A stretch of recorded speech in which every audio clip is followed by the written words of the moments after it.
தேர்தல் ஆணையத்தை அன்புமணி விலைக்கு வாங்கி தனது உழைப்பால் வளர்ந்த கட்சியை பறித்துக் கொண்டதாக பாமக நிறுவனர் ராமதாஸ் குற்றம் சாட்டியுள்ளார். கடலூர் மாவட்ட பாமக ஒருங்கிணைந்த பொதுக்குழு கூட்டம் வடலூரில் ராமதாஸ் தலைமையில் நடைபெற்றது. அதில் உரையாற்றிய அவர் 46 ஆண்டுகளாக கடுமையாக உழைத்து தன்னால் வளர்க்கப்பட்ட பாட்டாளி மக்கள் கட்சியை பணப்பணத்தால் அன்புமணி கைப்பற்றியிருந்தாலும் கூட நீதிமன்றத்தில் தனது உரிமை நிலைநாட்டப்படும் என்று கூறியுள்ளார்.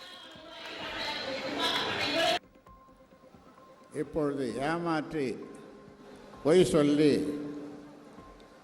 ஆனால் தேர்தல் கமிஷனையே நீ விலைக்கு வாங்கிட்ட. இங்கே எல்லாரும் என் கூட இருந்தவங்களெல்லாம் விலைக்கு வாங்கினேன், வாங்கிட்டு இருக்கிறேன்.